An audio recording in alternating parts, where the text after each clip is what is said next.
Doctor Ajay Kumar, former civil servant जो IPS थे, वो कॉर्पोरेट वर्ल्ड में गए और बाद में उन्होंने राजनीति ज्वाइन की। एमपी रह चुके, प्रदेश अध्यक्ष थे झारखंड के, अभी वो सीडब्ल्यूसी मेंबर है और त्रिपुरा नागालैंड के इंचार्ज। सबसे पहले दुनिया और देश एक गंभीर त्रासदी से गुजर रहे। भारत के मित्र और जापान के पूर्व प्रधानमंत्री शिंजो आबे जी, इनकी हत्या हुई है और अमरनाथ में कल क्लाउड बर्स्ट की वजह से अब तक जो जानकारी मिली उसमें 16 लोग हताहत हुए हैं। काफी बड़ी तादाद में लोग गंभीर जख्मी हैं और जानकारी के अनुसार 2 से 3 हजार लोग अभी भी वहां फंसे हुए हैं। हम शिंजो आबे जी को भारतीय राष्ट्रीय कांग्रेस की तरफ से श्रद्धांजलि अर्पित करते हैं, गहरी संवेदनाएं व्यक्त करते हैं। जिन्होंने अमरनाथ त्रासदी में अपनी जान खोई, उन्हें भी श्रद्धांजलि अर्पित करते हैं और बाबा भोलेनाथ से ये विनती करते हैं, प्रार्थना करते हैं कि बाकी सारे फंसे हुए लोग सकुशल वापस आए। इसकी बाबा भोलेनाथ से प्रार्थना करते हैं। देश में एक अलग माहौल चुनाव जीतने के लिए सत्ताधारी पार्टी पिछले 8 साल से कर रही है और कुछ चीजें जो खुलकर हमारे सामने अभी आई है, सबूत पे सामने आई है।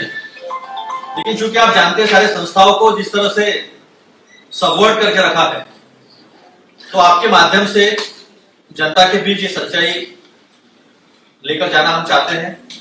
आज हमारे बीच जिनका परिचय मैंने आपको दिया है, डॉक्टर अजय कुमार जी, राष्ट्रीय प्रवक्ता है हमारे साथी। मैं उनसे विनती करता हूं कि आपको इस बारे में वो अवगत कराएं। नहीं पहले आप सब लोग को नमस्कार और बहुत बहुत धन्यवाद कि शनिवार का दिन है और समय 1 बजे है और उसके बावजूद भी आप सब लोग यहाँ पर उपस्थित हुए हैं।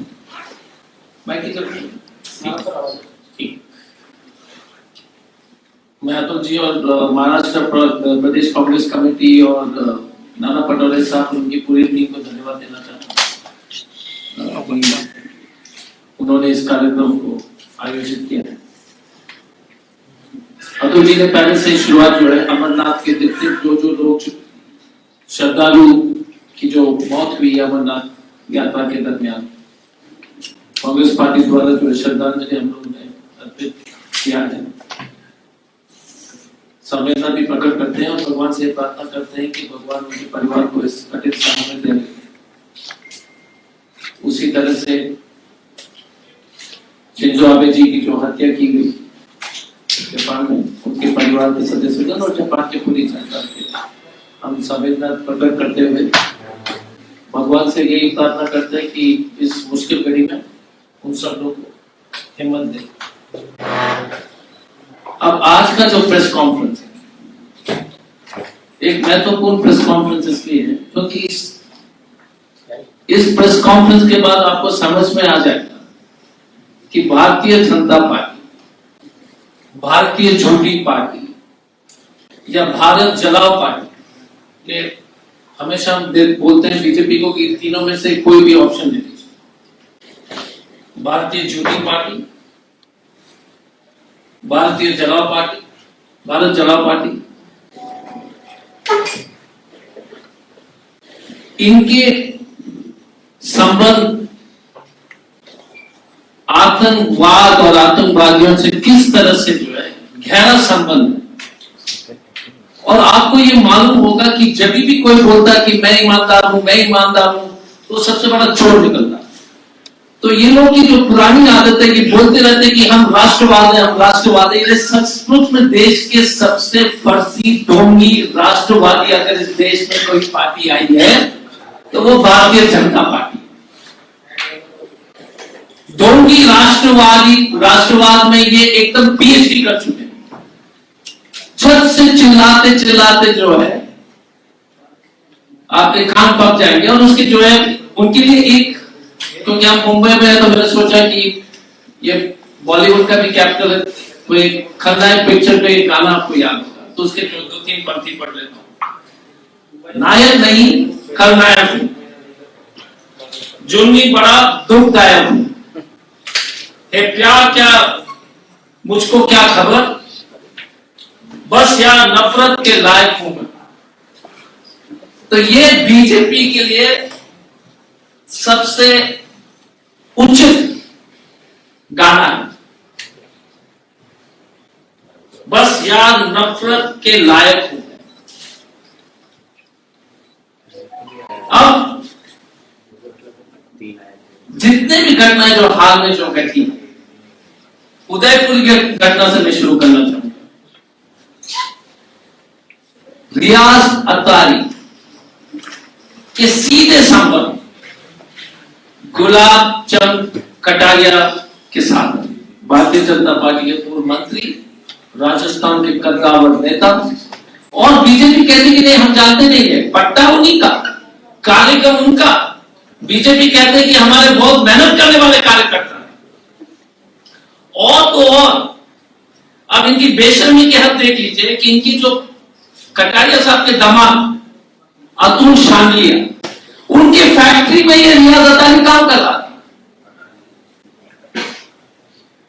और बीजेपी पूरी दुनिया को बोलते जा रही है कि हम जानते नहीं। ऐसा कैसे नहीं जानोगे, आप तो नौकरी दे रहे हो। पहले वाला आप सबूत और आरोप और सबूत के साथ। दूसरा, ये लश्कर तोयबा के तालिब हुसैन जी, तालिब हुसैन शाह, इनको जो है ना ग्रामीण लोग ने पकड़ा, अमरनाथ यात्रा पर हमले करने की योजना बना देते। छोटा मोटा काम नहीं। बीजेपी जब देश को बर्बाद करना है तो बड़ा काम करके छोड़ते हैं। तो तालिब हुसैन अमरनाथ यात्रा पर हमला करने की तैयारी कर रहा था। लश्कर तोयबा का जो है एक ऑपरेटिव है, और वो बीजेपी के आईटी सेल के इंचार्ज था। भारतीय जनता पार्टी के आईटी सेल तो अमित मालवीय चाहिए, ये तो बताएंगे, नड्डा बताएंगे, अमित शाह बताएंगे, और वहां कहानी खत्म नहीं होती है।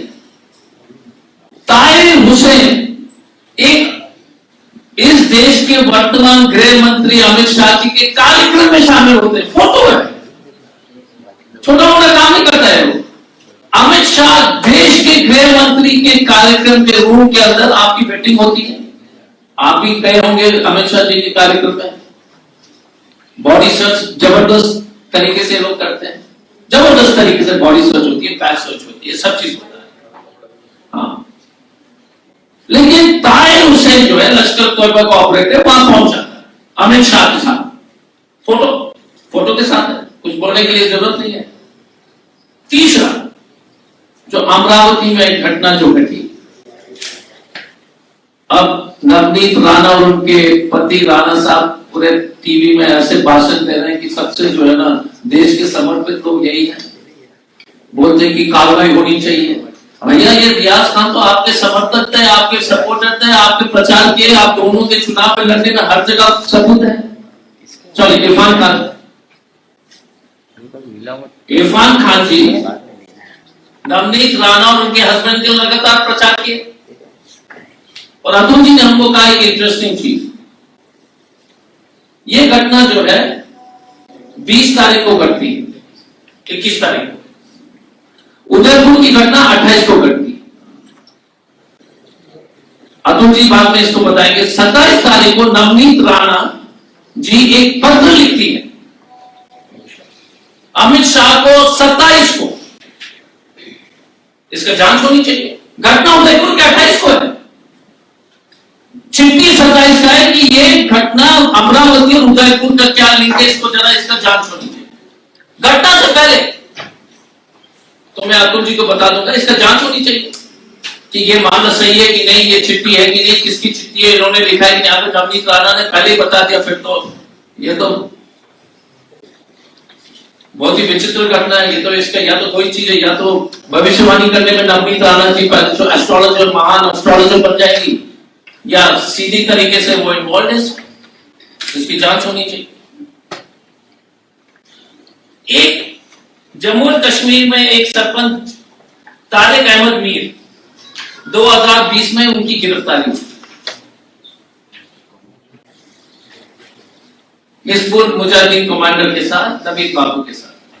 आपको याद होगा, और इसलिए मैं बोल रहा हूं क्योंकि मैक्सिमम सिटी में बैठा हूं, तो जहां पर अंडरवर्ल्ड ओवरवर्ल्ड सर्किट जो है आप लोग हमेशा उजागर किए, तो एक इंटरेस्टिंग चीज है ये।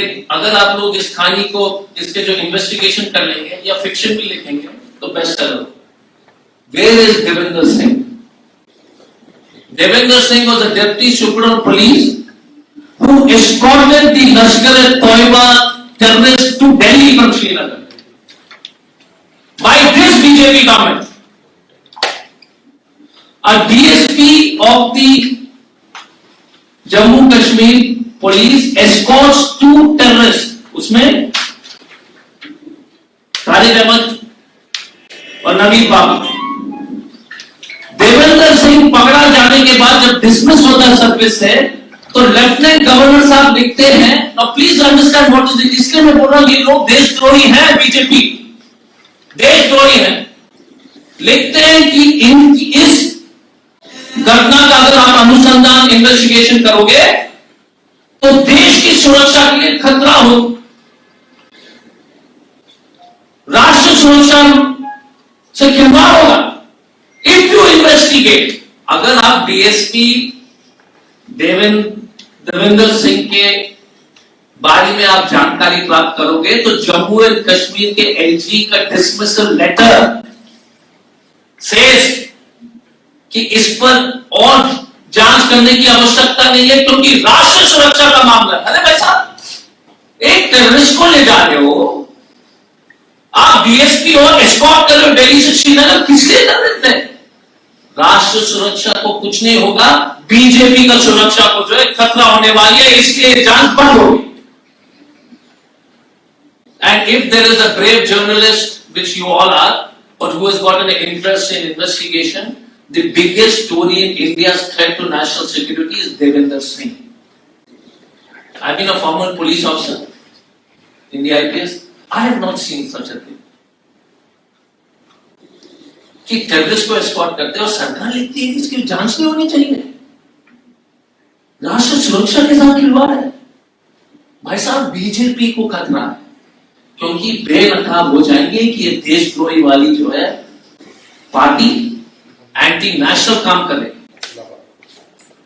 मैं पूरी गंभीरता से कह रहा हूं कि इस देश में देखिए गलती हुई, सरकार हो सकती अच्छी नहीं रही हो, काम काबिल नहीं हुआ होगा, लेकिन राष्ट्र सुरक्षा से जिस तरह से भारतीय जनता पार्टी ने हस्तक्षेप करके जो देश को जो है स्थिति में ले आया है, वो कोई पार्टी नहीं किया आजादी के बाद, वो कोई पार्टी कर ही नहीं सकता।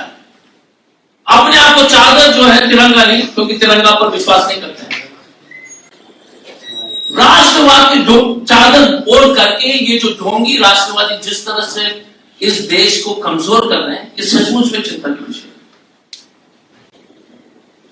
अब 2017 में मध्य प्रदेश की पुलिस, उन्हीं की सरकार की पुलिस ने, उनके एंटी टेररिज्म स्क्वाड ने ध्रुव सक्सेना को पकड़ा था, जो ध्रुव सक्सेना उनके आईटी के चीफ है। एक चीज ध्यान मानना पड़ेगा कि भारतीय जनता पार्टी के जो आईटी के इंचार्ज है वो बड़े फ्लेक्सिबल है, वो टेररिस्ट से भी बात कर लेंगे। आपने देखा होगा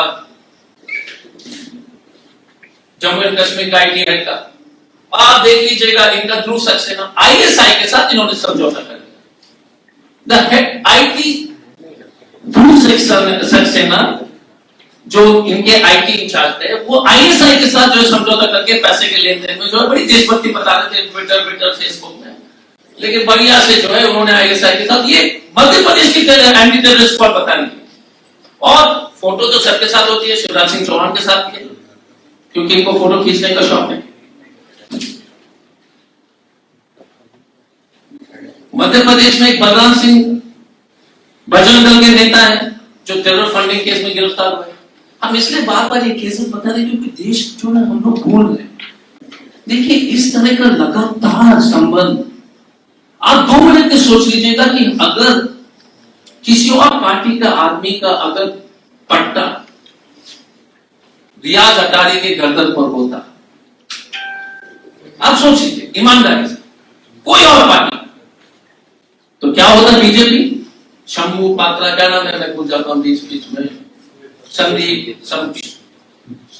हाँ, क्योंकि अमित शाह जी भी नहीं रहा था तो उन्होंने उनको संदीप पात्रा बोल दिया था, इसलिए हमसे गलती हो गई। वो आकर तुरंत प्रेस कॉन्फ्रेंस करेंगे कि आतंकवाद का संबंध किसके साथ है। इनका तो सबूत है भाई साहब, और 1 नहीं, 2 नहीं, 3 नहीं, 4 नहीं, 10, 20, 15।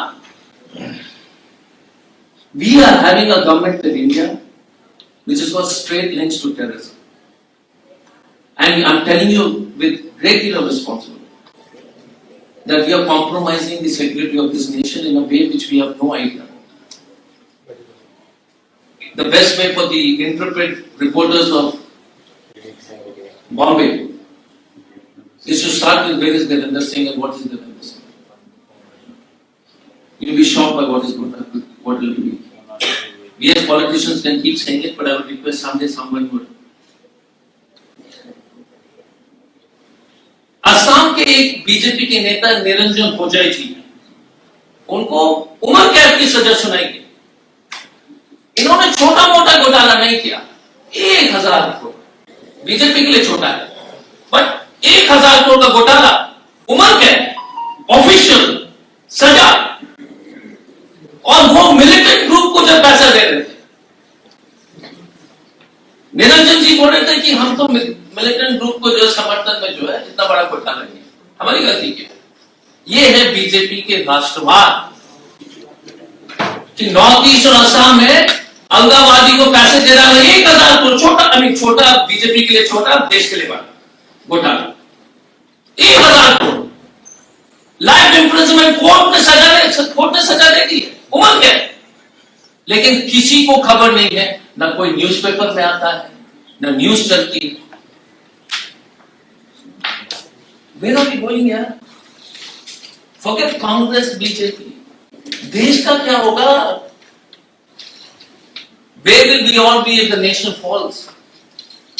Roosevelt, हम कहां खड़े रहेंगे जब देश ही गिर जाए, देश ही खत्म हो जाए। और ये जो इनको मतलब नहीं है, चुनाव जीतना है, देश खत्म हो जो क्या फर्क है। मसूद अजहर, आपको याद होगा एक टेररिस्ट था जिसमें जसवंत सिंह जी ने अफगानिस्तान तक एस्कॉर्ट करके ले गए थे, पता नहीं आप लोगों को याद होगा कि नहीं। जरगर, मसूद अजहर, 3 आदमी को श्रीनगर प्रिजन से निकाल करके जो एस्कॉर्ट करके तालिबान के वहां ले गए थे, पता नहीं आपको याद दिला दो। सेम टेररिस्ट मसूद अजहर के जो है एक बहुत बड़ा समर्थक है फारूक खान, और बीजेपी जो है इतनी प्रभावित हो गई मसूद अजहर से, जो लश्कर तोयबा के इंचार्ज हैं, कि उनको टिकट भी दे दिया चुनाव के लिए, लोकल बॉडी इलेक्शन में। देखिए महान राष्ट्रवाद क्या, मसूद अजहर के साथी मोहम्मद फारूक खान को बीजेपी टिकट भी दे देती है, ticket for a anti national person who's got direct links to people who have harmed India's interests. मैंने पहले 1999 का जो है खंडार वाला हाईजैकिंग के बारे में मैंने चर्चा कर दिया है, तो उस पर मैं रिपीट नहीं करूंगा, लेकिन आपको याद दिलाना चाहूंगा पुलवामा वाला जो हमला हुआ था, पुलवामा में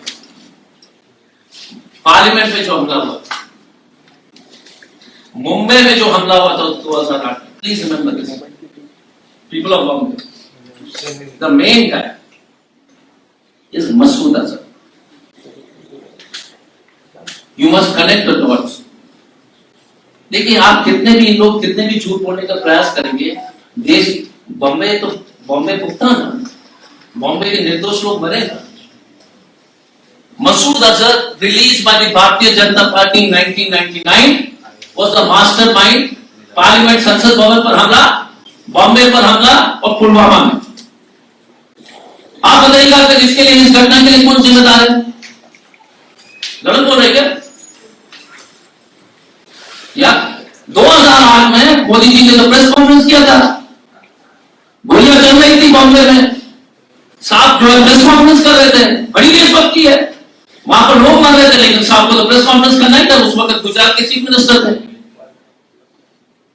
he was doing a press conference. And वो जो हमला जो प्लान किया गया था, वो मसूद अजहर, जिन्होंने भाजपा ने 1999 में पूरे जो स्टेट गेस्ट के माध्यम से हवाई अड्डा कंधार में जो है छोड़ के आए और रिलीज कराए, याद कीजिए, इंडियन एयरलाइंस का हाईजैक प्लेन। कांग्रेस ने हमेशा कहा कि we will not compromise with terrorist, हमेशा हमारे इतिहास रहा।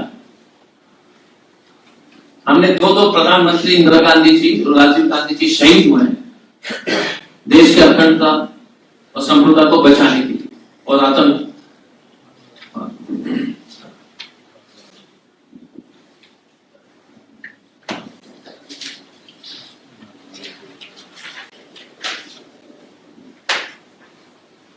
इस देश के राष्ट्रपिता महात्मा गांधी की बीजेपी के पैतृक संस्थान के आतंकवादी के द्वारा हत्या की।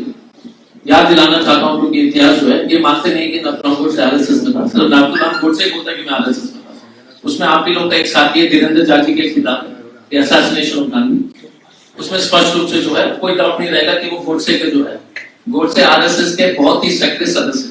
ये जितना भी हिस्ट्री को जो है ना white wash, black wash, green wash, जितना तरीके से करने की कोशिश करें, car wash, whatever they want to do, कोई फर्क नहीं पड़ता, ये फैक्ट है।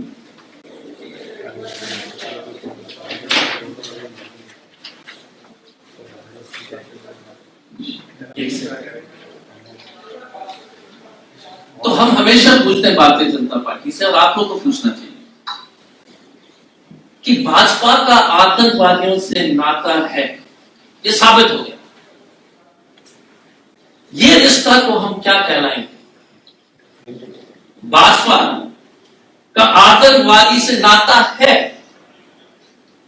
ये रिश्ता क्या कहलाता है? आप ही बताइए, आप ही बताइए।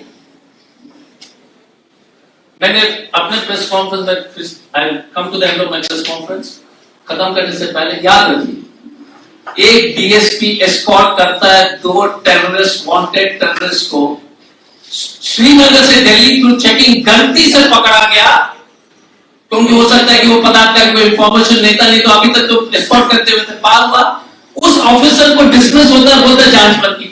किसका हाथ था? और मैं अनुरोध करूंगा 2-3 सवाल और है। यही देवेंद्र सिंह की खबर आ रही है, it's in the public domain, कि पुलवामा की घटना के समय वो पुलवामा के आसपास था। ये पब्लिक डोमेन में, हम नहीं कह रहे। Now this is a much bigger conspiracy for the security of this country. This is not BJP Congress.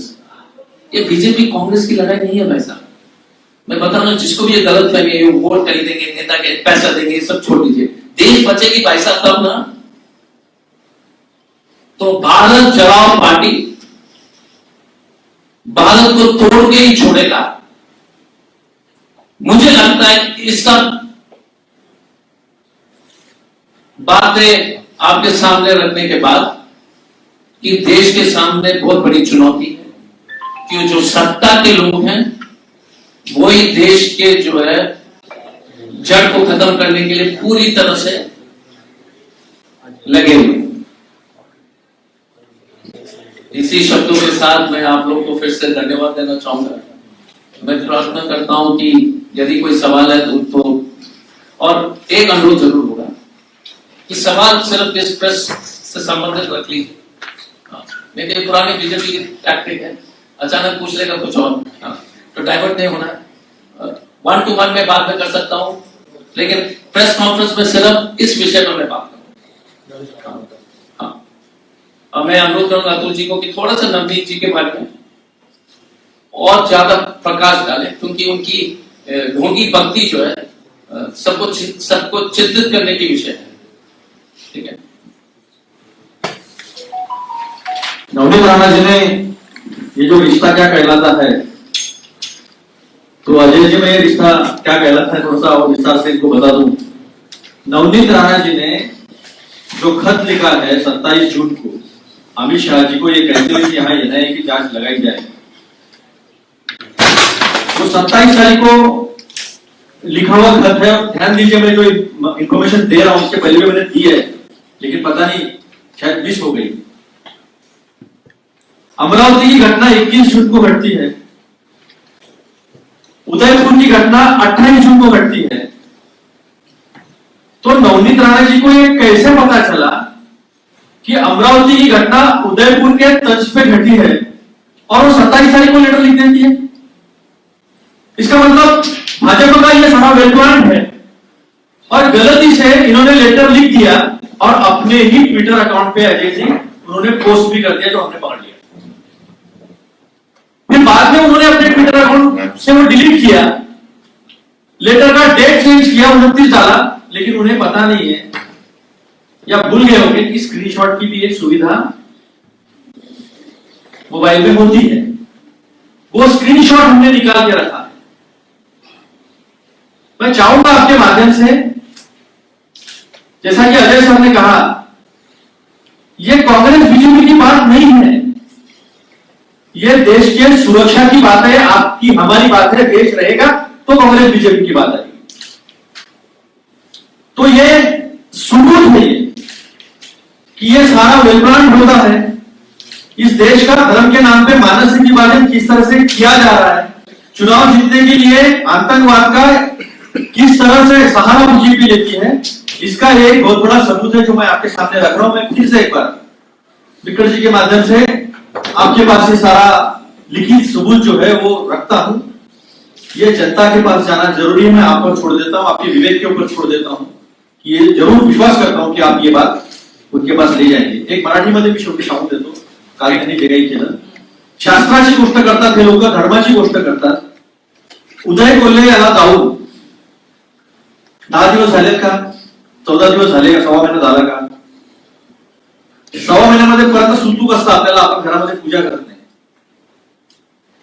Navneet Rana आणि रवी राणा हे त्यांच्या घरी गेले आणि त्यांच्या अंगणामध्ये बसून त्यांनी हनुमान चालीसा पठण केलं।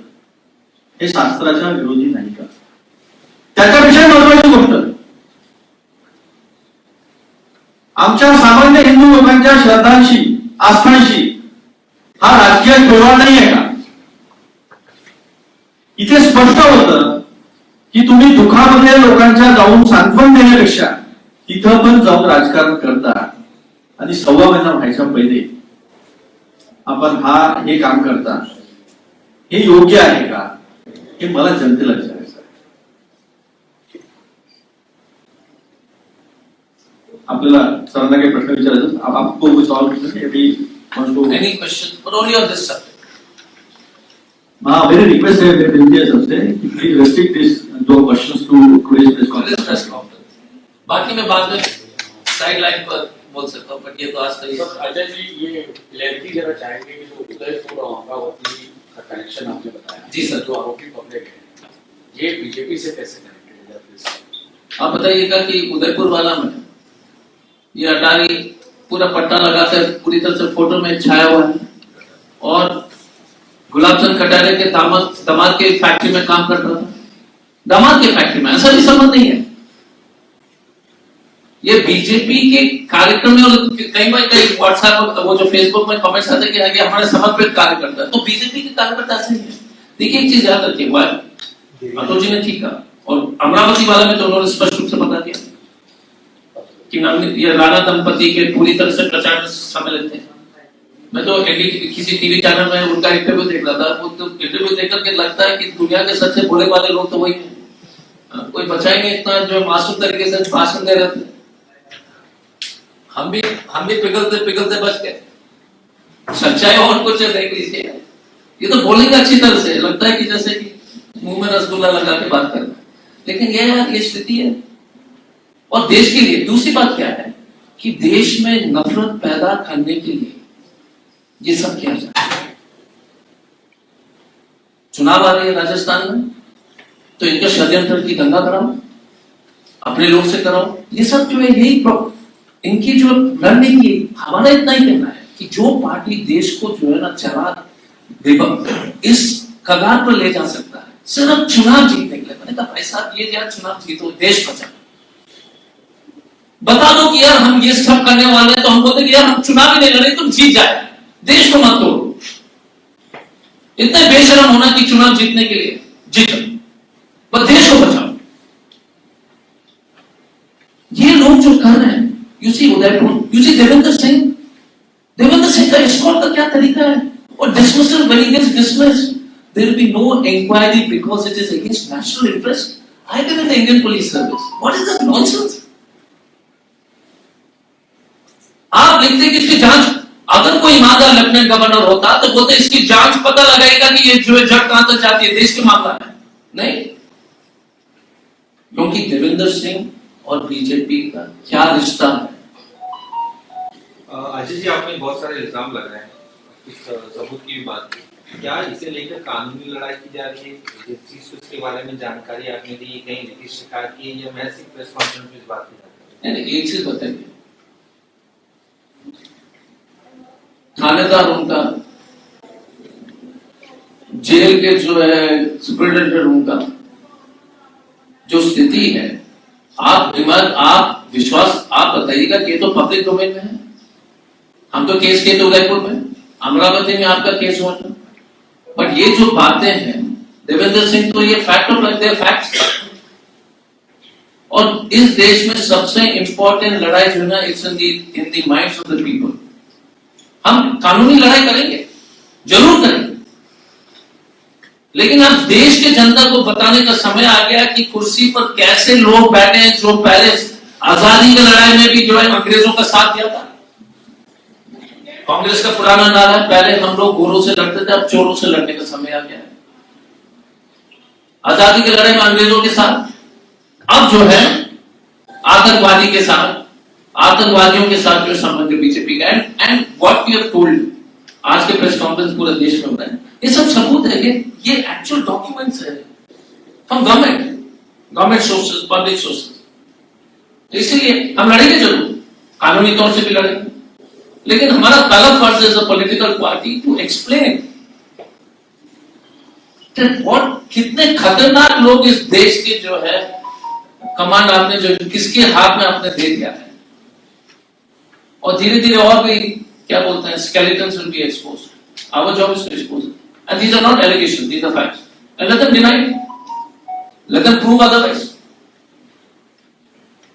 let them say that Gulab Chand Kataria son-in-law didn't employ Attari, let them say that Talib Hussain was not the IT cell head, there's a letter, it's available in Twitter, let them say that Irfan Khan was not campaigning for the Rana couple. Let them say that Dhruv Saxena was not arrested because of ISI involvement by the Madhya Pradesh anti-terrorist team. Let them say that Devendra Singh was not escorting two terrorists of the Lashkar-e-Toiba. Let them say, because they are saying that he was arrested. ठीक है sir, thank you. Sir मेरा सवाल है, अतुल ने आपसे सवाल है कि अनिल गोंडे जो राज्यसभा के सांसद हैं, उन्होंने कहा कि अमरावती जो उमेश गोले को मर्डर हुआ उसमें से एक इरफान शेख जो है वो लव जिहाद का पहले से आरोपी है। एमपी पुलिस ने अमरावती पुलिस को कहा था कि उनके ऊपर नजर रखी जाए, लेकिन अमरावती पुलिस उन पर नजर रखने के लिए फेल हो गई और इसीलिए उसने ऐसी हरकत। अनिल गोंडे सरकार उनकी एमपी में, सर यहाँ सरकार उनकी एमपी में और भी मजबूत हो जाता है आपके आरोप से कि जानबूझ के कराया होगा बीजेपी में। अगर उसको वहां छोड़ दिया एमपी की सरकार ने, मैं नहीं कह रहा, वो छोड़ दिया वहां पर एमपी की सरकार, भाजपा की सरकार, और यहाँ पर जो है इतना बड़ा हादसा किया उमेश कोहली जी के साथ, तो बीजेपी के हाथ में तो और क्लियर हो जाता है। तो एमपी साहब को बोलिए थोड़ा पढ़ लेके आते, वो अपने सेल्फ गोल करने के चक्कर में, हाँ, उनको बोल दीजिएगा कि थोड़ा सा मैं अपने क्या बोलते हैं चिंता व्यक्त कर रहा हूँ आपके सामने, कि एमपी साहब को बोलिए थोड़ा सा सोच समझ के बोले, क्योंकि वो अपने पार्टी को जो है मुश्किल में डालते हैं। कुछ महीनों पहले हमने देखा कि पूरे देश भर में मॉब लिंचिंग जैसी घटनाएं घट रही, और अभी फिर अमरावती हो या फिर उदयपुर हो, यहाँ एक तरह की घटना होगी, क्या ऐसी घटना और भी आगे हो सकती है, ऐसा शक है आपको? देखिए एक चीज, The Bharatiya Janata Party is a hate spinning machine. हमने जो है अपनी जिंदगी में कभी नहीं देखा। सरकार में रहने के बाद सर्विस के समय राजनीति, हमने कभी नहीं देखा कि देश के सर्वोच्च पद पर बैठे हुए नीचे से ऊपर तक नफरत फैला रहे हैं। ये देश के लिए करता है, ये मॉब लिंचिंग हो, और ये तो इतने अब देख लीजिए, अगर ये लोग जानबूझ के करवा रहे हैं, बात तो ये तो यही आ रही है ना सामने। अगर इनके लोग हैं तो फिर जानबूझ के ही हो रहा होगा। अगर जानबूझ के कर रहा हो तो देश क्या बचेगा? तो इसे देश के लोग को सतर्क होना। पर नफरत हर चीज में, भाषण में, बाजी में, ध्यान में। आपके एक साथी जो है वो नफरत फैलाने वाले के खिलाफ आवाज उठाए थे, नफरत करने वाले जो है वो बाहर है। Yesterday, it is out of this brief, but yesterday, the Assistant Solicitor General has defended a so-called religious person who advocated the most heinous crime against women. I am even ashamed to say it on a press conference outside a mosque. This was the state representing Uttar Pradesh, और ये मुनि, संत मुनि, उन्होंने मस्जिद के सामने बोलते हैं कि इनकी महिला को टैच टैच टैच टैच कर लो, और देश सुन रहा है, देश सुन रहा है। हमारे बहन नहीं है क्या? और कोई नहीं बोल रहा है। आप और हम शांत हैं कि कोई बच्ची और बहन और मां को बोल देंगे कि इनको जो है ऐसा कर लो, और ये स्टेट के वकील साहब एसडी उसको डिफेंड करते बोलते हैं कि सीतापुर के संत मुनि जो है एक अच्छे आदमी है, एक सम्राट व्यक्ति है, वैसे व्यक्ति जिन्होंने मस्जिद के सामने ये बोला, और हम लोग शांत हैं। कैसे देश हो जाएगा? How can we allow that? How can we as Indians allow this? I don't know. I mean I am totally depressed on this issue, honestly speaking. We can't allow it. They are our sisters, they are our brothers, anybody. We stand and defend every woman and girl in this country. Nobody has a right to speak like this. On any child, on any girl, any woman. No chance. But BJP will not say a word. And remember this, Modi will not say a word. Now will Shah say a word, or now will Mr. Fadnavis say a word. And they are leaders. Any questions? Anyone? Sir आगे report में तुम्ही मराठीत बोला ना. अनिल मुंडे अनिल मुंडे साहेब आताच खासदार झालेले आहेत. त्यांनी पहिले सगळ्या गोष्टींचा अभ्यास करावा, जसं अजय कुमार सरांनी सांगितलं की एमपी मध्ये त्यांचं सरकार आहे, मग लवचिरांचा त्यांनी तितका त्याचा समाचार घेतला नाही. आणि नवनीत राणा आणि इरफान खान यांनी त्याचा प्रचार केला, याचे स्क्रीनशॉट आपल्याकडे त्यांच्या व्हॉट्सअपवरून भाभीजी, त्यांचं चुनाव चिन्ह पाना, त्याचा प्रचार करताना त्या सगळ्या गोष्टी आम्ही पब्लिक डोमेनमध्ये टाकलेल्या आहेत, मीडियामध्ये टाकलेल्या आहेत, माझ्या ब्रॉडकास्ट लिस्टमध्ये टाकलेल्या आहेत. त्यामुळे भाजप आणि आतंकवादी यांचा संबंध हा राजकीय यश मिळवण्यासाठी केला जातोय, आणि देशाचं मानसिक विभाजन धर्माच्या नावावर या लोकांनी केलेलं आहे आणि करून राहिलेलं आहे. याचे अनेक पुरावे जे आहेत ते आज आम्ही आपल्यासमोर पुढे ठेवलेले आहेत. अनिल मुंडेंनी ते बघावं आणि स्वतः तालिबान्यांसारखं वागू नये. पंजाब तोडून आणा, गर्दन मारून आणा, ही भाषा अनिल मुंडेंनी केली आहे. नाना पटोलेंचा पंजाब कापून आणा, लोक गेलेले आहेत, हे अनिल मुंडेंचे वाक्य आहे. आणि त्यांना याचा बक्षीस म्हणून खासदारकी दिलेली आहे राज्यसभेची भाजपने. तर या देशाचा तालिबान करण्याची मुभा काँग्रेस भाजपला देणार नाही. सत्य हे आहे, ते बिनदिक्कतपणे लोकांपर्यंत पोहोचवण्याचं काम आम्ही करू. आम्ही घाबरत नाही. Thank you very much. बहुत बहुत धन्यवाद अगेन. Really appreciate और you आप सब लोग शनिवार को आए. मैं जानता हूँ कि बॉम्बे में ट्रैवल करना आसान नहीं है, और वो भी छुट्टी के दिन, तो इसलिए मैं आपके बहुत आभारी हूँ. Seriously thank you so much.